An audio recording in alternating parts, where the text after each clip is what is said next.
For almost 2,000 years, researchers studying ancient texts have discovered something disturbing. In the Gospel of Thomas, a document that the Church has decided to exclude from the biblical canon, Jesus addresses Thomas in a way he has never addressed any other disciple.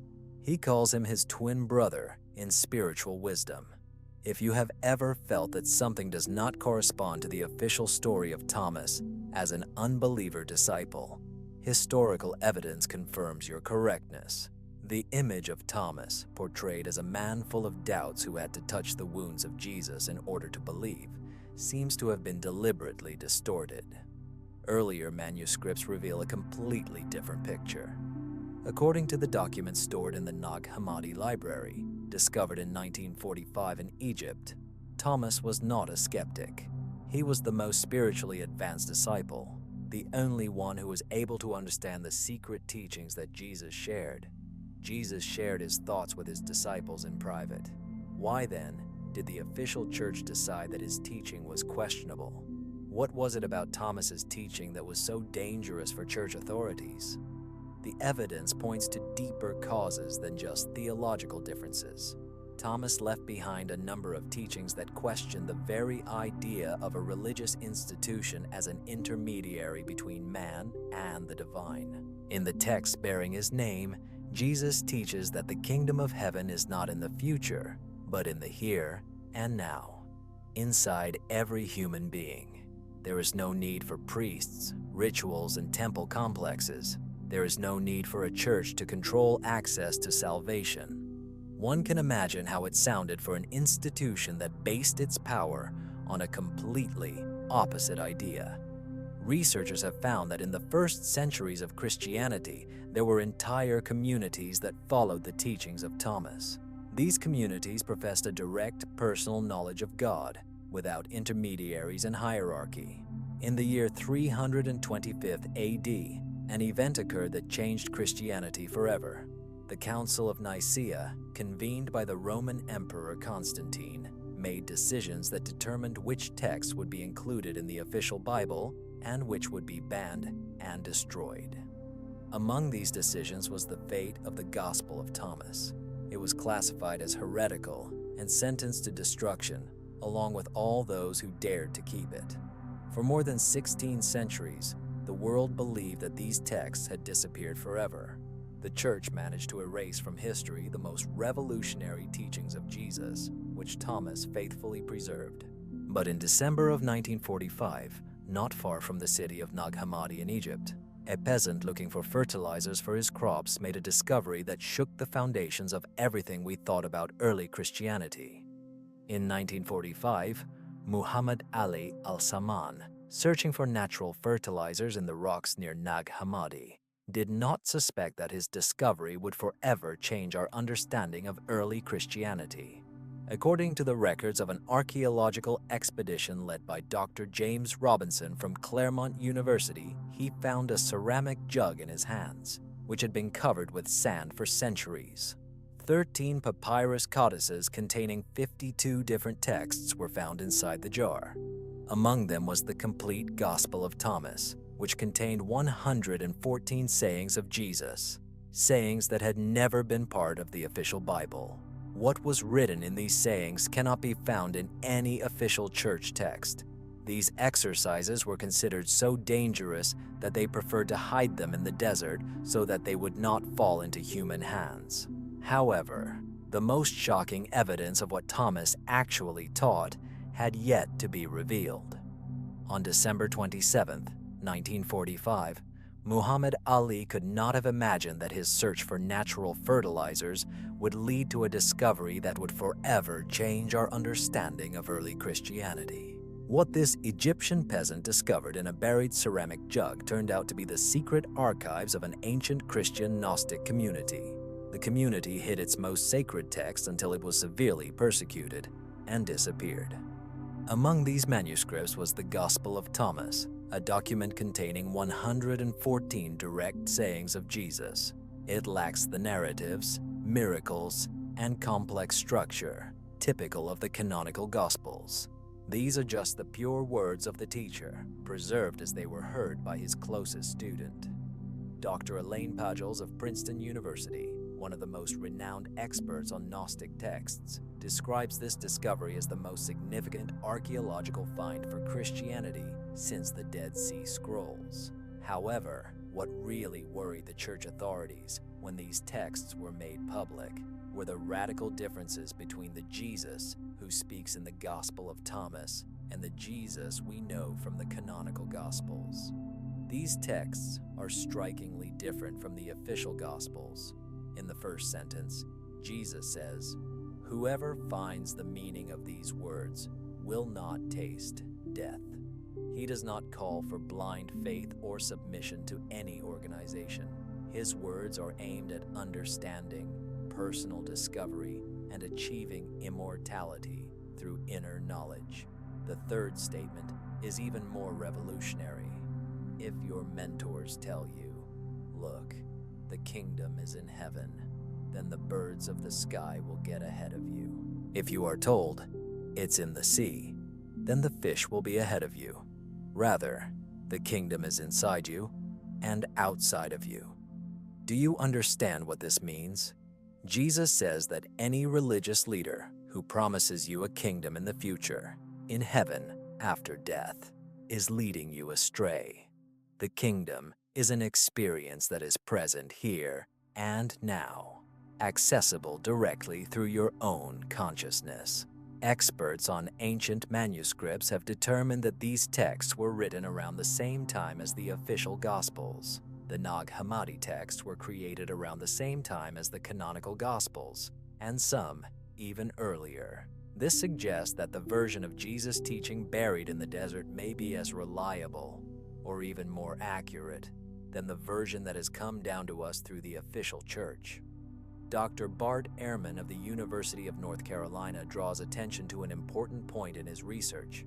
The Nag Hammadi texts demonstrate that in the first centuries of Christianity, there was a much greater diversity of beliefs and customs than the official history has told us. However, the statement that most alarmed church circles is related to the number 13.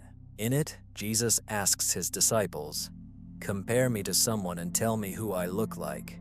Peter answers, "You look like a righteous angel." Matthew says, "You look like a wise philosopher."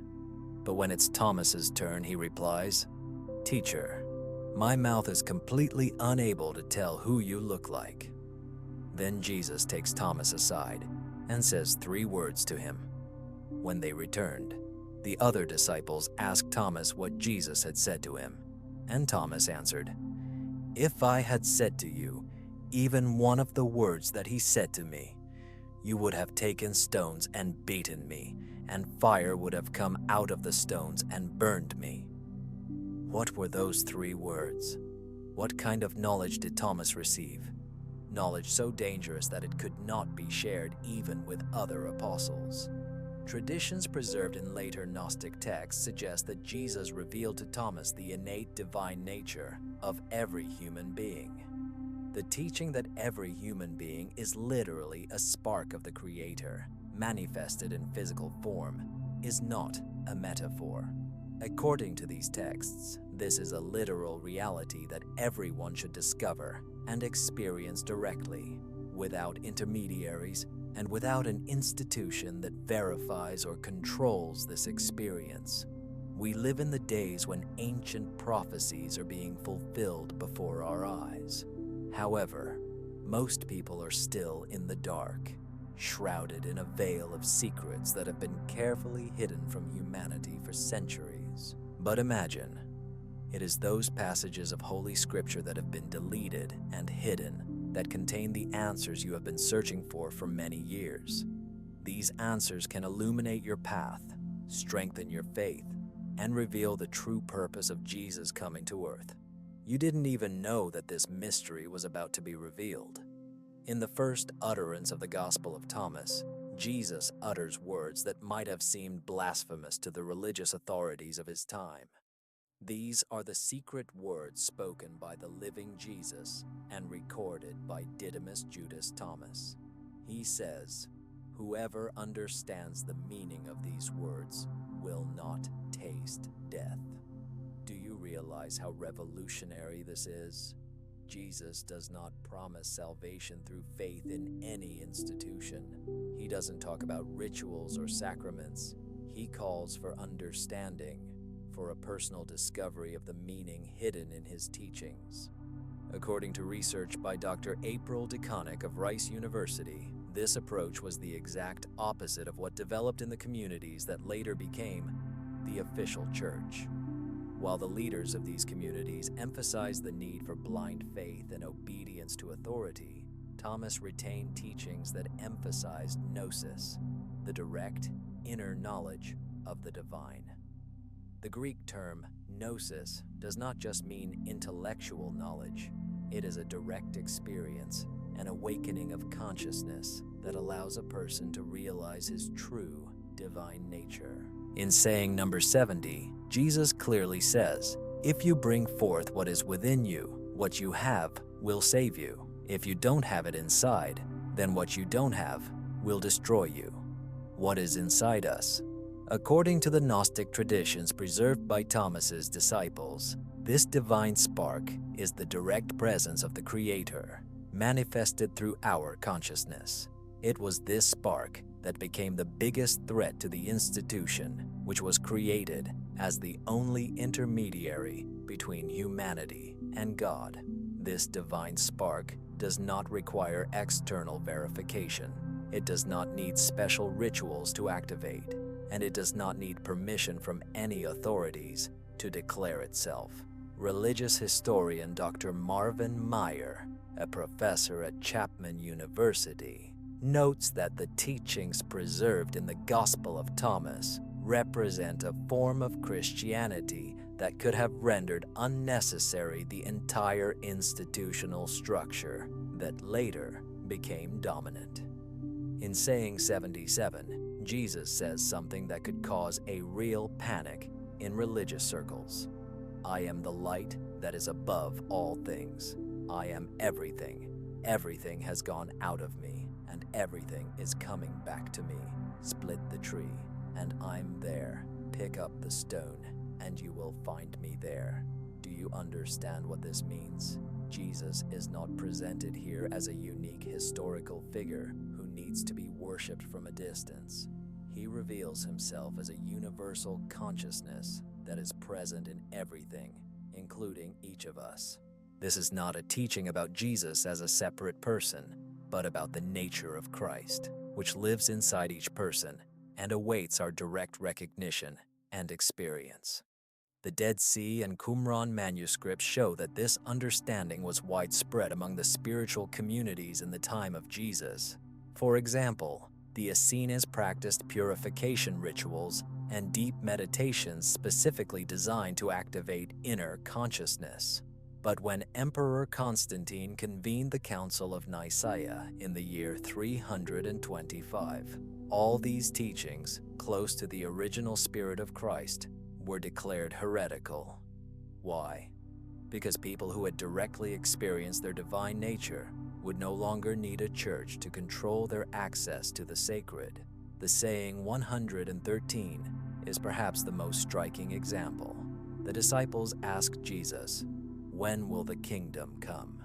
Jesus replied, "It will not come as you expect. No one will tell, 'Here it is,' or 'There it is.' For the kingdom of the Father is already spread over the earth, but people do not see it. There is no future kingdom, no second coming to wait for, no salvation postponed to the afterlife. The kingdom is a real experience, available here and now to everyone who is able to see. That is why Thomas was silenced, and his teachings were buried in the desert for many centuries. However, the most shocking evidence that Thomas knew about the true role of women in early Christianity has so far remained hidden, and now they are ready to come to light. If you have ever heard of these direct teachings of Jesus on the inner kingdom, please share your experience in the comments. I am glad to know that the true seekers of truth already feel the same way. Your experience will help others who are just beginning to awaken to these revelations. The most controversial statement in the Gospel of Thomas concerns a woman who was later turned into a repentant prostitute by the official church in order to conceal her true role. In the saying 114, a conversation is recorded that still terrifies many church fathers. Simon Peter said, "May Mary leave us, for women are unworthy of life." Jesus answered, "Look, I will lead her myself to make her a man, so that she may become a living spirit like you men. For every woman who makes herself a man will enter the kingdom of heaven." At first glance, this may seem misogynistic, but experts on Gnostic texts explain. In Gnostic terminology, becoming a man means achieving a state of unified, non-dual consciousness, a state that transcends all dualities, including the division into male and female. According to other Gnostic texts from Nag Hammadi, Mary Magdalene reached exactly this state. That is why Jesus considered her to be equal to himself and all the other disciples. The Gospel of Philip, another text from the same library, contains even more direct evidence. It says that Mary Magdalene was Christ's koinonos, his spiritual companion and partner in the sacred mission. The Lord loved her more than all the disciples and often kissed her on the mouth. When the other disciples were indignant, Jesus replied, "Why don't I love you the way I love her?" In communities that followed the teachings of Thomas, women occupied leading positions on an equal basis with men. They performed initiation rituals and reached the highest levels of spiritual understanding, just like men. This was radically different from what happened in the communities that later became the foundation of the Catholic Church. Under the influence of Roman patriarchal culture, a system was gradually being built there in which women were systematically excluded from leadership and the priesthood. In the year 367, Bishop Athanasius of Alexandria, relying on the decisions of the Council of Nicaea and fighting against Gnostic trends, issued the famous Easter message. In it, he categorically forbade reading texts like the Gospel of Thomas. He claimed that these books contain dangerous teachings that can mislead believers and destroy the natural order established by God. And what was meant by this natural order?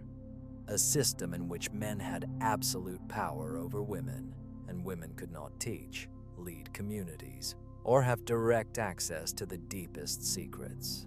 But in the tradition preserved by Thomas, Mary Magdalene was not just a follower.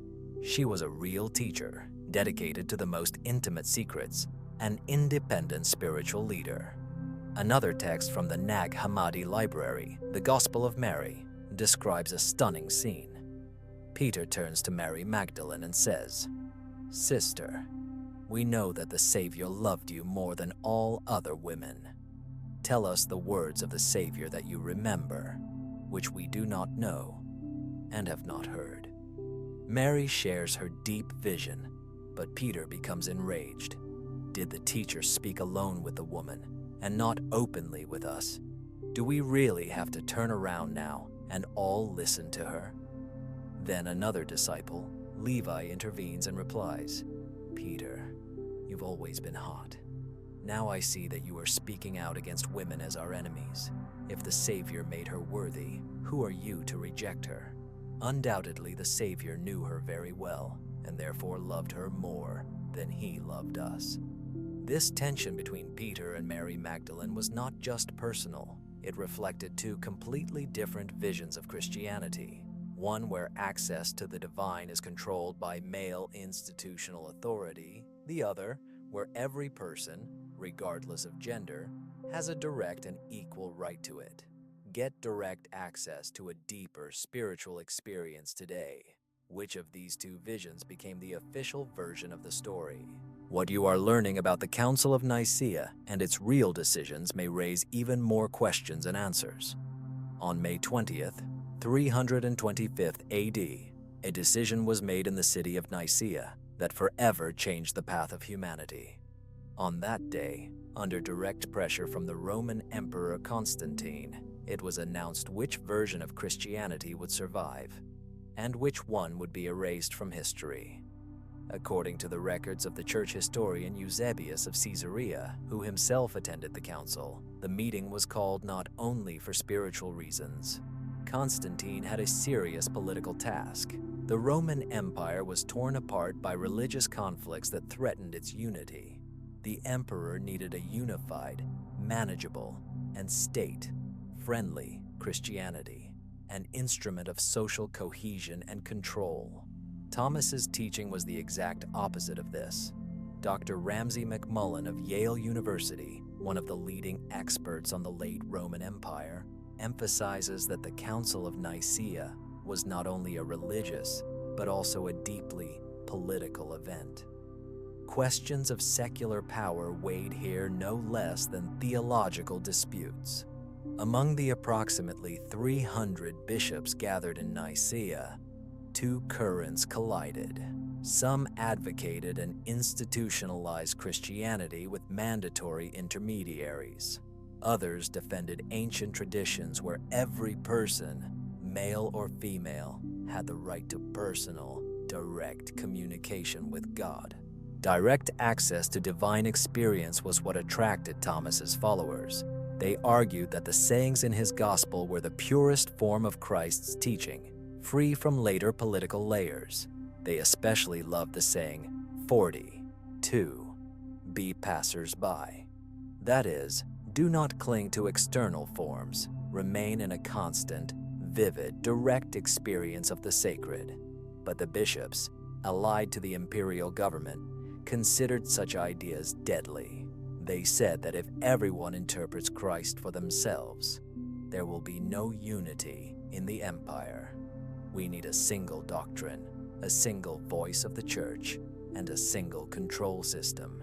Bishop Hosea of Cordoba, Constantine's personal advisor, stated bluntly, without a strict hierarchy and clear authority over the minds of the empire, will not hold. The result of the vote was devastating. Of the approximately 300 bishops, only 47 supported the inclusion of the Gospel of Thomas in the canon. 253 voted against. The text was declared heretical and banned on pain of excommunication. But it didn't end there. Emperor Constantine personally issued a decree to confiscate and burn all copies of the Gospel of Thomas. Possession of them was tantamount to a state crime. The Nag Hammadi manuscripts show what happened next. The communities that followed the teachings of Thomas were severely persecuted. Leaders were arrested, books were burned, traditions were outlawed. Many were forced to flee and hide their sacred texts in the desert, hoping that one day they would be found by those who would be ready to hear. Dr. Bentley Layton of Yale University calls the systematic destruction of Gnostic Christian literature after the Council of Nicaea one of the greatest losses of spiritual diversity in human history. There have been times in history when some texts were declared heretical and others were declared true. But the most disturbing thing was that the criteria were not historical accuracy or proximity to the original words of Jesus. The main thing was how convenient this teaching was for the system of government. The Gospel of Thomas was not condemned because it was false. It was condemned because it was too dangerous for a system that lived off control, mediation, and deferred rescue. The most striking evidence of what Thomas actually taught about direct access to the divine is still waiting in the wings. If these revelations resonate in your heart, I invite you to join our closed community of like-minded people, those who, like you, seek the truth beyond the imposed limits. Immerse yourself in the depths of saying number 70 of the Gospel of Thomas today. Jesus says there, "If you bring out what's inside of you, what you have will save you. If you don't have it inside, then what you don't have will destroy you." What is inside us? According to the Gnostic traditions preserved by the disciples of Thomas, this is the inner Christ, the living divine presence that already exists in every person and is waiting only for recognition and awakening. This teaching was a real threat to any structure based on the fact that salvation was possible only through rituals conducted by the official clergy. Dr. Stephan Heller, one of the leading modern experts on Gnostic traditions working at the University of California, emphasizes that Christian Gnosticism is an ancient trend that claims that there is already a divine spark in every human being. And if it is recognized and developed, it opens a direct, living path to experiencing God without intermediaries, without control, without fear. In his saying 24, Jesus put it even more clearly. His students asked him to show them the place where he was, as they were eager to find him. He answered them, "He who has ears, let him hear. There is light in the man of light, and it illuminates the whole world. If it doesn't give light, then it's darkness." The place where Jesus is not physical. It is a state of consciousness, a way of existence that can be achieved by anyone who develops the ability to recognize the inner light. This teaching was radical because it assumed that the experience of the divine does not require intermediaries. This does not require special rituals or the permission of any external authorities, but only the awakening of what already exists inside each person in a natural way. The manuscripts from Qumran indicate that this understanding was widespread among the spiritual communities of the time of Jesus.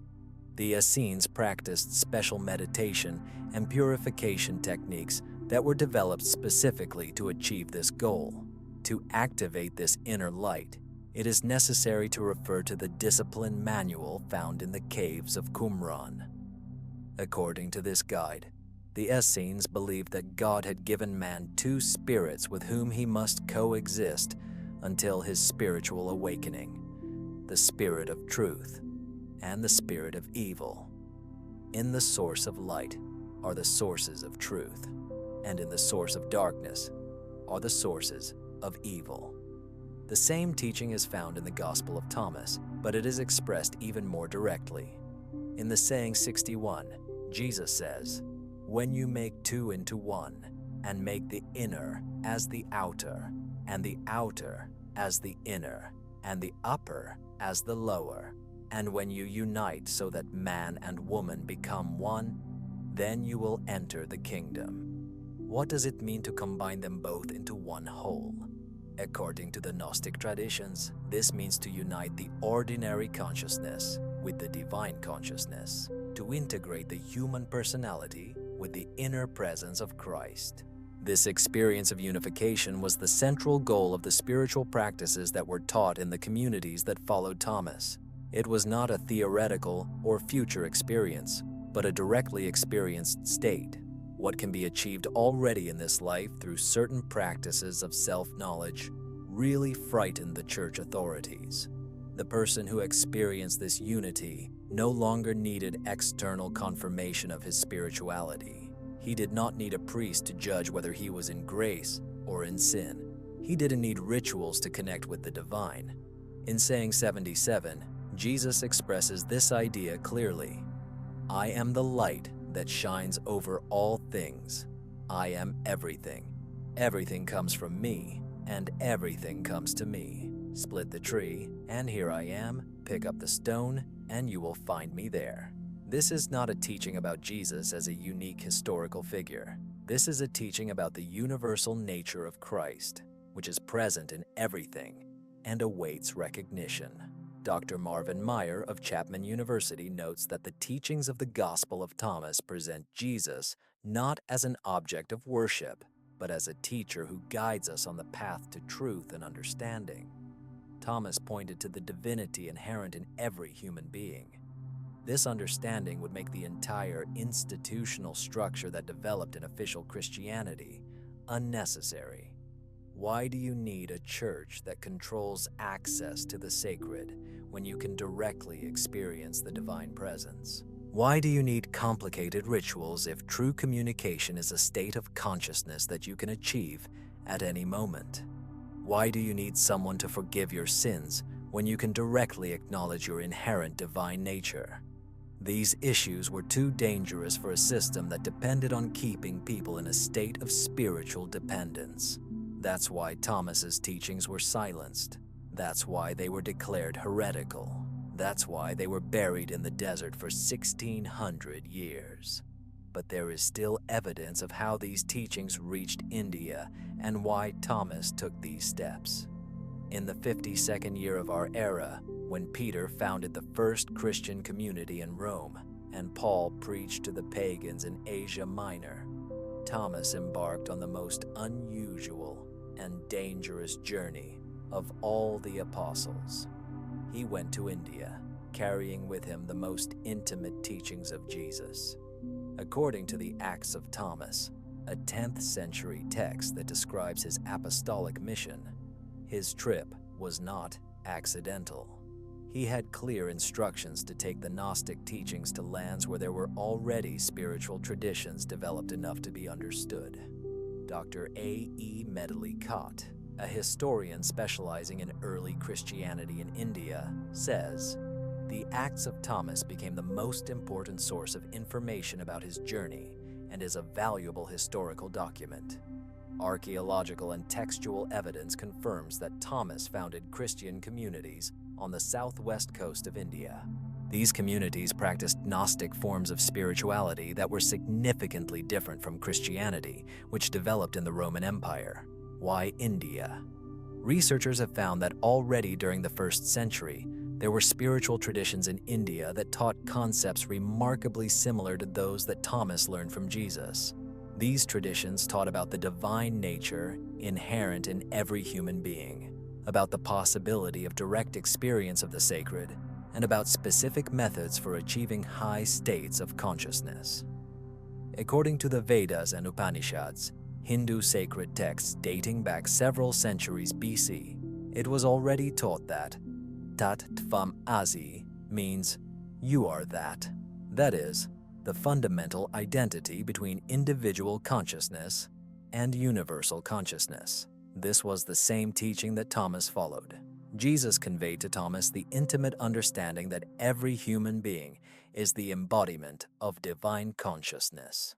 The traditions carefully preserved by the Christians of Sao Tome in Kerala, India, indicate that when Thomas reached their shores, he did not have to plant a new religion.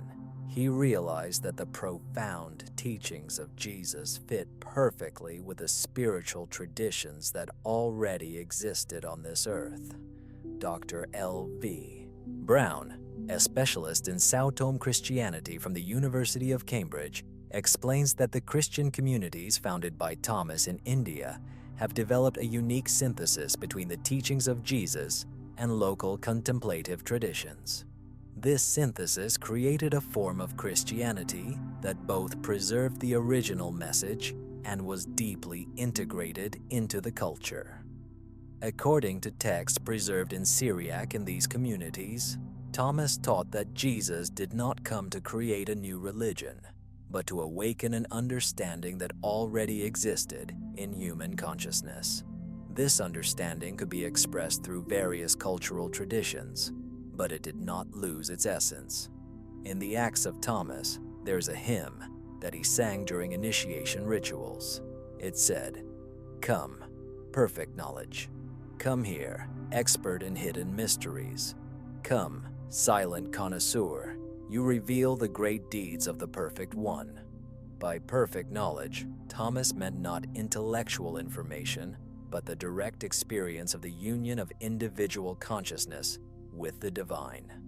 Thomas considered this experience, known in Hindu traditions as moksha, to be identical to what Jesus taught about the kingdom of heaven. Archaeological excavations led by Dr. Nagaswamy in Millipore, Chennai, have uncovered a 1st century stone cross with inscriptions in Aramaic, confirming Thomas's presence in India. The inscription on the stone reads, "Thomas, the servant of the Messiah, came here to light a lamp that does not go out." What kind of lamp is this that doesn't go out? According to the ancient traditions that are still alive in the communities of Sao Tome, it was the teaching that everyone is able to come into direct contact with the divine experience. without resorting to institutional intermediaries.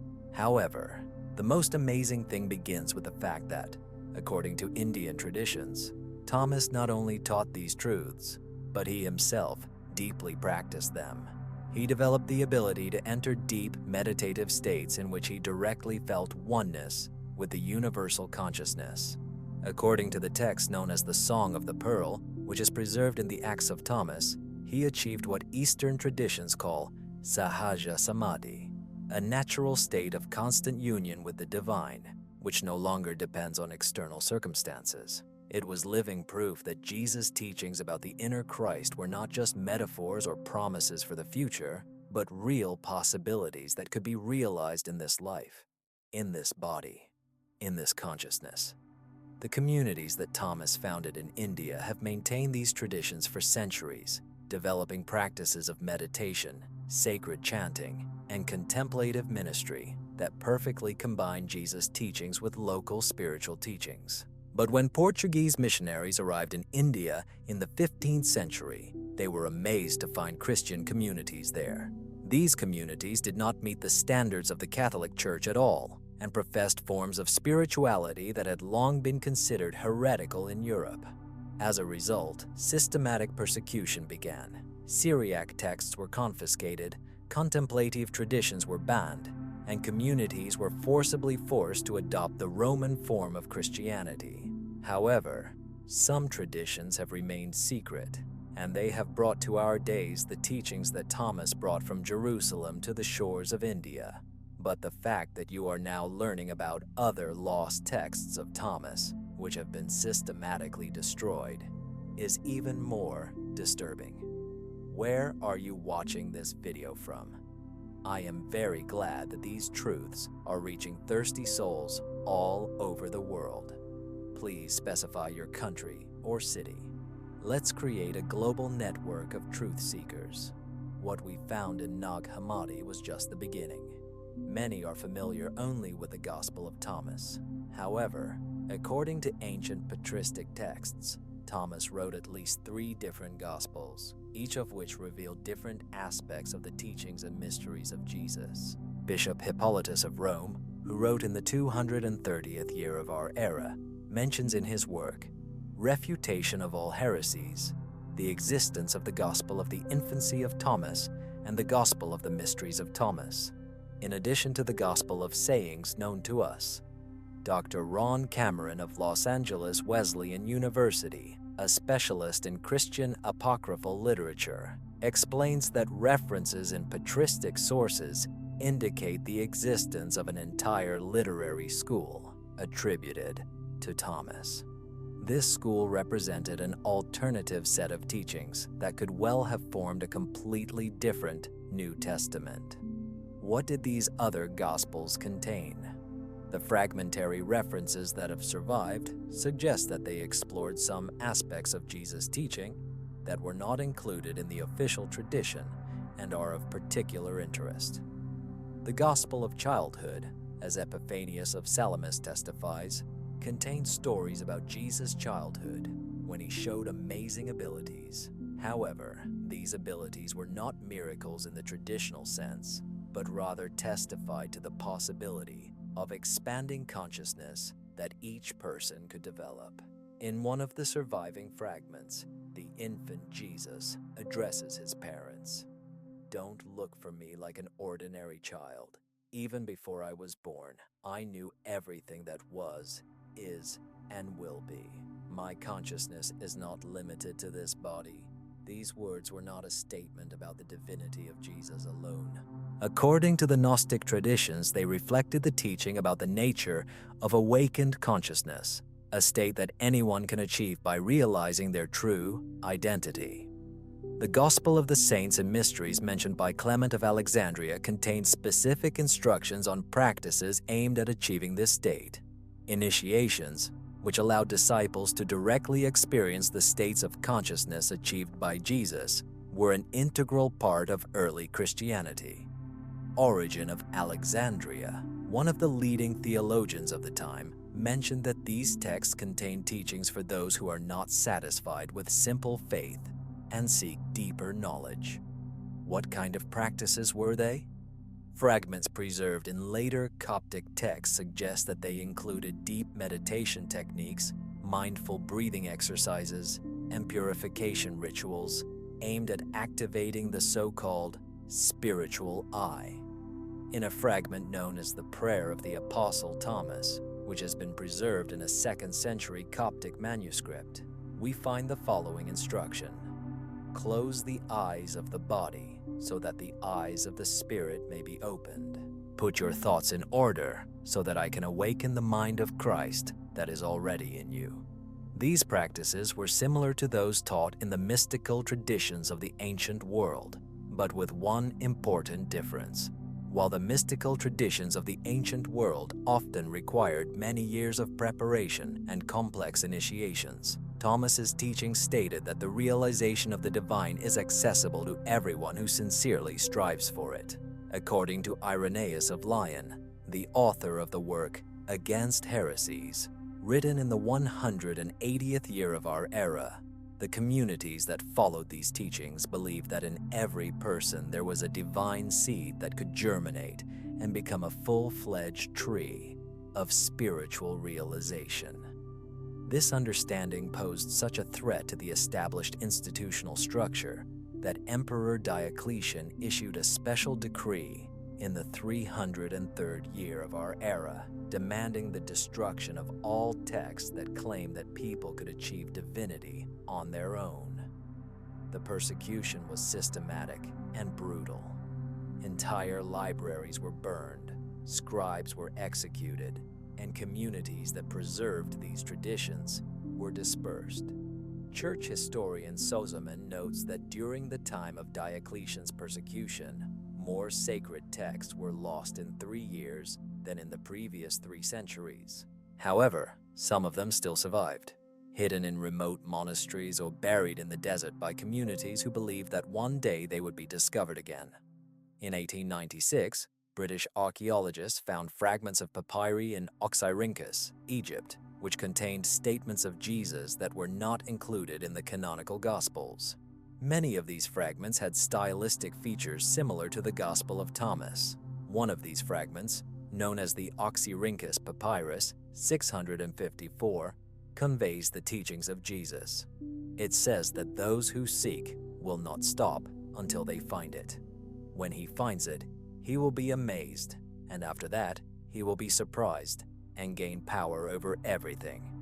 This sequence, to seek, to find, to wonder, and to gain power, accurately describes the process of spiritual growth. Spiritual awakening, which is taught by the traditions of Thomas, is the way to realize one's inner nature of Christ. However, the most disturbing evidence of how the Vatican continues to conceal these texts to this day remains to be seen. In 1978, when the Nag Hammadi manuscripts were finally fully translated and published, something truly extraordinary happened in the halls of the Vatican. According to recently declassified documents from the Italian State Archives, Pope John Paul II has called an urgent meeting of the Congregation for the Doctrine of the Faith. The purpose of this secret meeting was to discuss how to respond to the renewed public interest in the Gnostic Gospels, especially the Gospel of Thomas. Dr. John Dominic Crossan, a specialist in historical Jesus and co-founder of the Jesus Seminar, notes that the full publication of the Nag Hammadi texts provoked a real crisis in official biblical research, as they clearly demonstrated that early Christianity was much more diverse than the official narrative suggested. The Vatican's concern was not academic, it was existential. If Thomas's teaching had gained public trust, the authority of the Church as the only true mediator between humanity and God would have been seriously undermined. According to the minutes of this meeting, obtained under the Italian Freedom of Information Act, the participants discussed possible measures that could protect the Church from such challenges.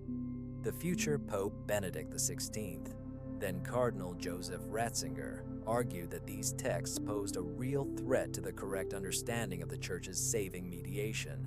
In response, the Vatican launched a systematic campaign to discredit scientists. He funded research that was supposed to prove that the Gnostic texts were late, derivative, and unreliable, despite archaeological evidence to the contrary. Dr. Elaine Pagels of Princeton University documents in her work, The Gnostic Gospels. Immediately after the publication of Nag Hammadi, dozens of studies funded by Catholic institutions appeared. These studies questioned the authenticity of the texts using criteria that had never been applied to the canonical Gospels. But the most effective strategy turned out to be silence, simply not to discuss these texts in an official context. In 1985, the Congregation for the Doctrine of the Faith prepared an internal document that was never published. It recommended that bishops around the world avoid public references to apocryphal texts, as they could mislead believers about the uniqueness of canonical revelation.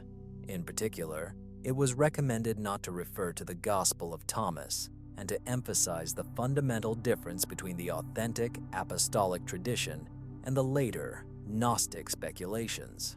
However, even more significantly, in the year 2000, when the bestseller The Da Vinci Code suddenly popularized ideas about the occult Gospels and the relationship between Jesus and Mary Magdalene, the Vatican suddenly broke its silence.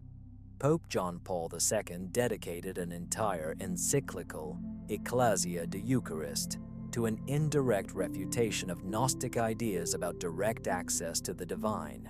Although he did not specifically mention the Gospel of Thomas, his words clearly demonstrated the Catholic Church's attitude towards this issue. The encyclical has repeatedly stressed that the Eucharist is the only true means of union with Christ. Why was the reaction so strong? Because Thomas's teaching about the inner Christ directly threatens the doctrine of sacramental mediation, one of the main pillars of church authority. Dr. Hans Kyung, a Catholic theologian and well-known critic of papal authority, explains, if people can directly experience the presence of Christ without the need for rituals conducted by the clergy, the entire hierarchical structure of the Church loses its meaning of existence. In 2000, the Vatican took even more decisive action. He established a new commission, the Pontifical Commission for the Authentic Interpretation of the Holy Scriptures, with a special mandate to counter the influence of unauthorized interpretations of early Christian texts. Since then, this commission has published numerous documents that systematically criticize the ideas contained in this text without directly mentioning the Gospel of Thomas. In the year 2014, the Commission for the Interpretation of the Bible in the Church issued a document that explicitly states, any text that presupposes the possibility of salvation through self-knowledge and not through the sacraments should be considered contrary to the Catholic faith. However, perhaps the most striking evidence of the Vatican's concern appeared in the year 2016, when Pope Francis made an unexpected statement at a general audience. He appealed to the brothers and sisters not to be deceived by voices that promise easy paths to God beyond the mediation of the Church. Although he did not mention Thomas directly, the theologians present immediately understood the reference to the Gospel of Thomas, especially to the saying 77, where Jesus says that he can be found by splitting a tree or lifting a stone. This teaching makes institutional mediation unnecessary. Dr. Richard Ballantasis, a specialist in Gnostic literature from Harvard University, notes that he was not prepared for such a negative reaction to his research. According to him, the Vatican's attitude towards Gnostic texts indicates insecurity and vulnerability rather than serious theological problems. In the year 2019, the Vatican's secret archive, renamed the Apostolic Archive, published some 20th century documents concerning modern heresies. Among them was a letter from 1962 written by Cardinal Alfredo Ottaviani to Pope John XXIII. In the letter, the cardinal warned about the growing scientific interest in texts that question the need for church authority. He specifically noted, The so-called Gospel of Thomas contains teachings that can lead believers to believe that they are capable of achieving salvation through their own spiritual efforts, without having to follow the Church. The Catholic Church teaches that man needs grace, which can only be obtained through the sacraments. But what is the Vatican really afraid of? If Thomas's teachings were obviously false or had no spiritual value, why put so much effort into suppressing them? The answer can be found in the statistics, which the Catholic Church itself keeps in the strictest confidence. According to internal documents, in the year 2000, the regions where the Gnostic Gospels are most widely known had the highest rate of abandonment of regular sacramental practice. When people discover the possibility of experiencing the sacred directly, they tend to rely less on institutional rituals. A specific example is the case that occurred in Brazil in the year 2018. A group of Catholics in Sao Paulo began studying the Gospel of Thomas in reading circles. In less than 2 years, 70% of the participants significantly reduced their attendance at Mass, not because they had lost faith, but because they had discovered more direct paths to the divine. The Archbishop's reaction was immediate. He forbade the use of diocesan premises for the study of unauthorized apocryphal texts. But the most amazing thing happened later. In private conversations, secretly recorded and leaked to the Italian press, several cardinals admitted that Thomas's teachings may be authentic, but they are incompatible with the institutional structure that we have created. Cardinal Gerhard Müller, the former head of the Congregation for the Doctrine of the Faith, was recorded in the year 2017 when he said, "The problem is not whether Thomas preserved the authentic teachings of Jesus. The problem is that if people believe they can get direct access to Christ, then why do they need us?" This unintended admission revealed the true reason for the ongoing suppression. It is not related to theology, but to institutional interests. Thomas's teaching does not threaten Christianity. It threatens institutional control over Christianity. In 2000, WikiLeaks released documents revealing the existence of an internal index of confidential Vatican texts. This index includes not only the Gospel of Thomas, but also 47 other early Christian texts that pose a potential threat to doctrinal unity. The index contains specific instructions for parish priests and teachers, how to avoid talking about these texts and redirect believers to safer sources of spirituality. Safe for whom? For an institution that strives to keep people in a state of spiritual dependence. Dr. Miguel Concha, a theologian at the Ibero-American University of Mexico, notes, "The Vatican's strategy demonstrates a deep distrust of the ability of believers to independently discern spiritual truth." But perhaps the most disturbing evidence came later. In 2000, a former employee of the Apostolic Archives reported that there are at least 6 additional Thomas-related manuscripts in the Vatican's vaults that have not yet been published. According to this testimony, these manuscripts contain even clearer teachings about direct access to the experience of Christ. They were classified as too sensitive for public distribution. What exactly is hidden in these manuscripts? Which teachings are so powerful that even in the 21st century, for all our academic openness, they are still considered too dangerous for ordinary people? However, the evidence of how these teachings relate to the prophecies that are being fulfilled before our eyes right now reveals something even more amazing. Have you ever felt that something very important about the original teachings of Jesus was being deliberately hidden from you? Share your experience in the comments. I really wonder if others have experienced the same anxiety in their spiritual quest. In saying 111 of the Gospel of Thomas, Jesus utters a prophecy that is truly frightening when you read it today. The heavens and the earth will collapse in your presence. and whoever lives among the living will not see death. For centuries, this has been perceived only as a spiritual metaphor, but the events of recent decades make us think. Perhaps it has a literal meaning for us. We live in an era when ancient structures are literally collapsing, and transforming, giving way to a new global spiritual consciousness. Dr. Rupert Sheldrake, a biologist and consciousness researcher at the University of Cambridge, has documented what he calls the morphogenetic fields of spiritual awakening. These fields occur simultaneously all over the planet, without any apparent connection between the regions. Sheldrake explains, "We are witnessing an unprecedented phenomenon. Millions of people in different cultures spontaneously experience states of expanded consciousness that were previously achieved only after many years of intensive spiritual practice. This is exactly what seems to have been foreshadowed by the saying of the 113 Gospel of Thomas. The kingdom of the Father has spread over the earth, but people do not see it." The prophecy says that one day this collective blindness will be dispelled.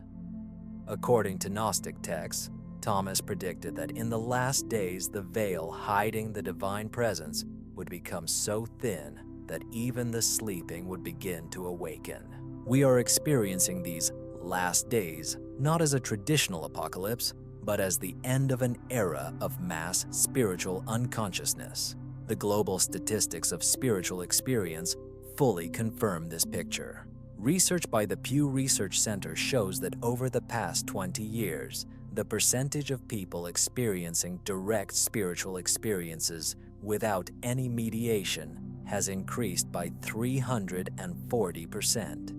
In Proverb 52, Jesus foresaw even the institutional resistance that necessarily accompanies this awakening. The disciples said to him, "There were 24 prophets in Israel, and they all spoke about you." Jesus replied, "You have forsaken the living one who is before you, and you speak of the dead." This prophecy is surprisingly accurate in describing what is happening right now. Religious institutions continue to turn to historical figures of the past, ignoring or suppressing the living presence of the sacred, which is already manifested in the minds of millions of people. Dr. Stanislav Grof, a psychiatrist and researcher of unusual states of consciousness, has documented that the spontaneous spiritual experiences of modern people exactly match the states described in ancient mystical texts. In Saying 18, the disciples asked Jesus, "Tell us, what will be our end?" He replies, "Have you really opened the beginning to ask about the end? After all, where there is a beginning, there is an end. Blessed is he who stands at the beginning. He will know the end and will not taste death." Now that we begin to understand, everything falls into place. The point is to realize our common divine nature. The end is not physical death, but the destruction of the illusion of separation. And right now, millions of people are awakening to their true selves. Paradoxically, social networks perform the prophetic function envisioned by Thomas. In the 77th saying, Jesus says, "Tear down the wall, and I am here. Pick up the stone, and you'll find me there." Today, people all over the world are breaking down mental barriers and lifting up the stones of old beliefs and discovering that the divine presence is available right here and now, without any intermediaries. The phenomenon of nones, people who call themselves spiritual but not religious, is exactly what Thomas preserved. Direct spirituality without institutional affiliation. According to the Gallup Institute, this category has grown from 5% of the population in 1990 to 15% today. In the year 2000, 23% of people practice meditation regularly, and it is predicted that by the year 2000, the majority of such people will be. In the Gospel of Thomas, Proverb 106, Jesus says, "When you make two into one, you will become the sons of men." And when you say to the mountain, "Move over," she'll move over. This prophecy describes the integration of ordinary and awakened consciousness. And we really see people who have achieved it and show abilities that were previously considered impossible. Dr. Joe Dispenza, a neuroscientist who studies advanced meditators, documents cases of developing abilities for healing, clairvoyance, and other phenomena that are not explained by conventional science. What we are witnessing today is exactly what the ancient spiritual texts talked about: the activation of hidden potentials of consciousness that have always been available to humanity. The texts, intentionally excluded from the official canon, contain Thomas's prophecy about our time. The archives of St. Catherine's Monastery in Sinai contain an ancient 1st century palimpsest document known as the Last Words of Thomas. This document, found in 1975 and kept secret for decades, describes the last conversation between Jesus and Thomas before the crucifixion. One of the few scientists who have gained access to it, Dr. Bruce Chilton from Bard University, reports that it contains specific prophecies about a future era when lost teachings will be rediscovered en masse, and this will mark the beginning of a new era in the development of human consciousness. According to the manuscript, Jesus tells Thomas, "The days will come when people will create machines that think like themselves, and in those days, the words that you have preserved will be transmitted from one mind to another faster than lightning crosses the sky." Perhaps this is a direct description of the internet and the digital age. In 1945, when the Nag Hammadi scrolls were found, only a few experts knew the Gospel of Thomas. Today, thanks to technologies that Jesus himself seems to have foreseen, millions have gained access to these teachings. The text continues, "And in those days, when many will find the lost words, the great awakening will begin. Those who sleep will begin to remember who they are, and those who have forgotten their divine nature will recognize it again." Dr. James Tabor of the University of North Carolina, an expert on early Christianity, emphasizes that the accuracy of these descriptions of our time is so high that it challenges the usual explanations of ancient texts. But the most disturbing prophecy is about the resistance that will meet this awakening. The guardians of the old order will fiercely oppose revelation because their power is based on fear. They will declare these exercises dangerous, leading to chaos and destruction of order. This is exactly what we have seen in the reaction of the Vatican and other religious institutions to the Gnostic Gospels. In the manuscript, Thomas asks, "Teacher, how will people be able to distinguish the true truth from the fakes that are bound to appear?" Jesus answers, "You will know them by their fruits." True truth leads to inner freedom, not dependence. It creates love, not fear. It leads to unity, not division. This criterion is especially important in our time, when there are many imitations and distortions of Gothic teachings. However, it is possible to recognize genuine teachings because they bring liberation, not enslavement. They unite, not separate. According to Thomas's last words, Jesus left the last prophecy, which is especially relevant today. When these teachings are rediscovered by many people, it will mean that humanity is ready to move on to the next level of consciousness evolution. But this transition will not be easy. It will be fraught with chaos, as old structures are crumbling and new ones are just being formed. We are already living in this chaos. In recent years, many institutions that seemed unshakable have been called into question. Economic systems, political structures, religious authorities, and even scientific paradigms are undergoing fundamental reassessment. Dr. Erwin Laszlo, a systems philosopher and founder of the Budapest Club, describes this period as a global bifurcation moment.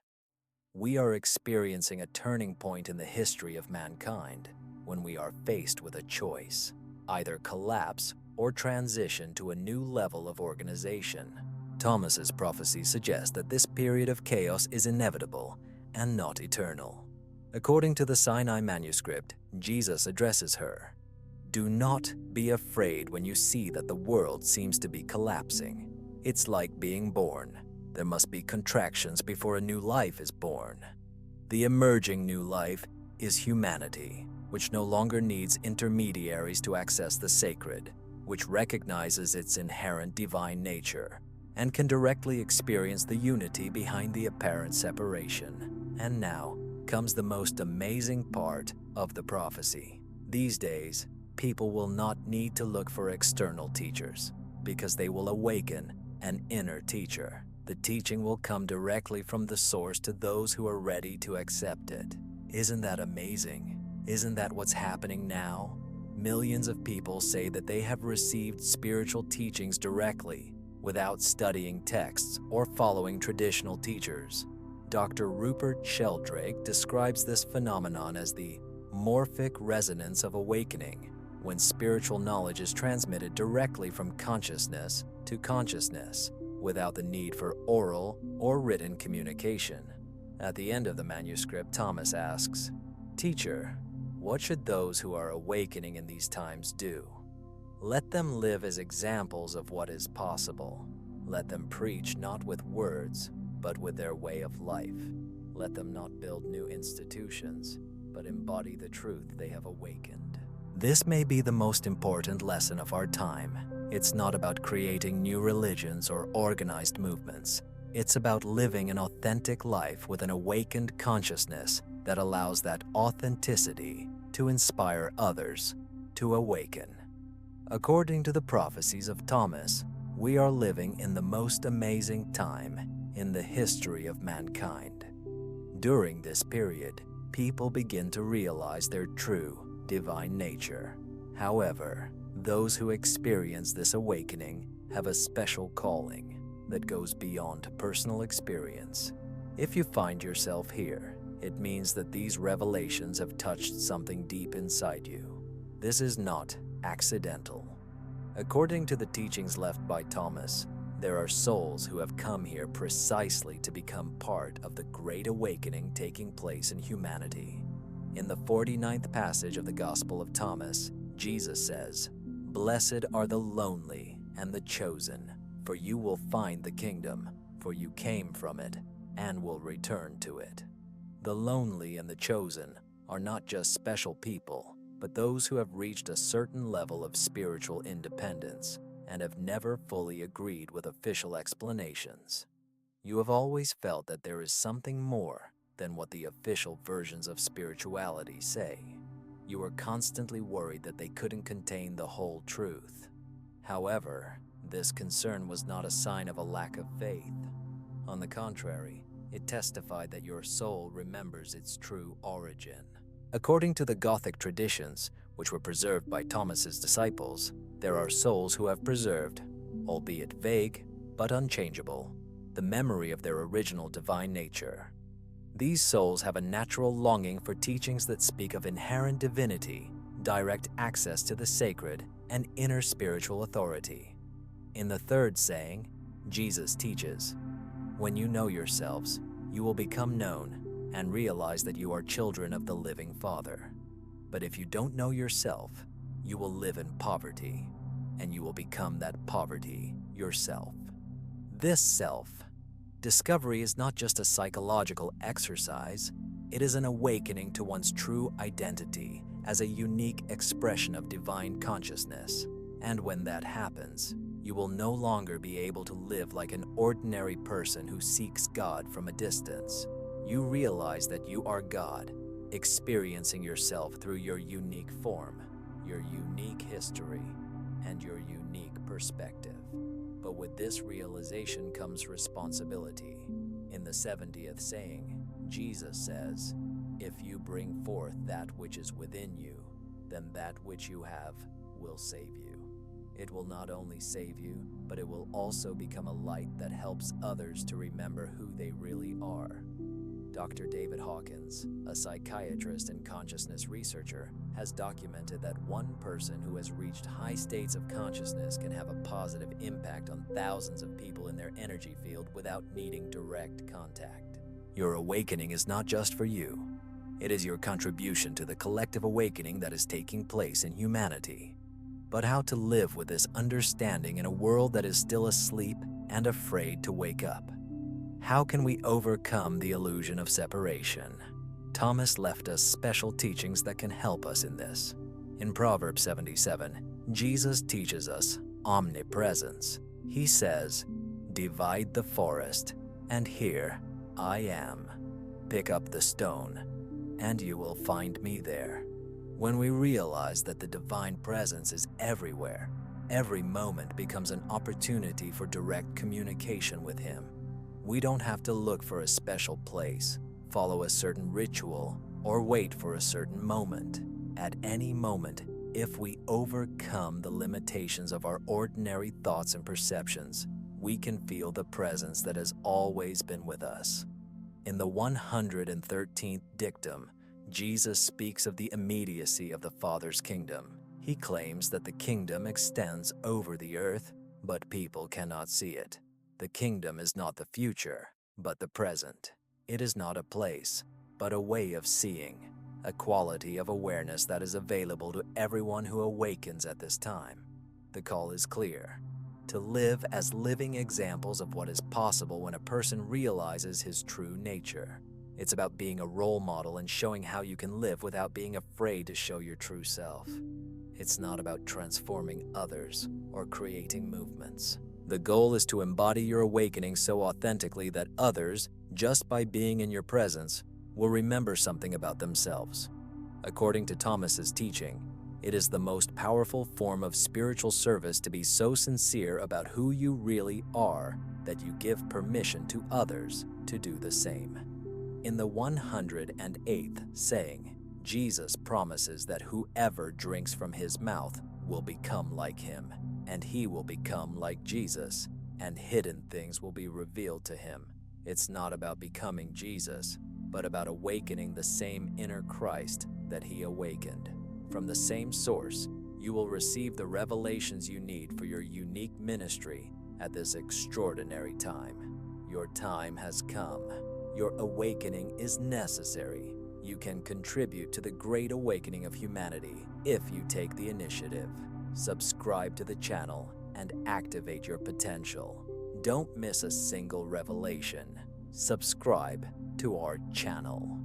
In the next video, we will continue to reveal the truths that have remained hidden for centuries. If you feel that you are ready to move on, then consider joining us as a member. The Guardians of Truth already have access to knowledge that we will never be able to make public. Thank you for watching this video to the end.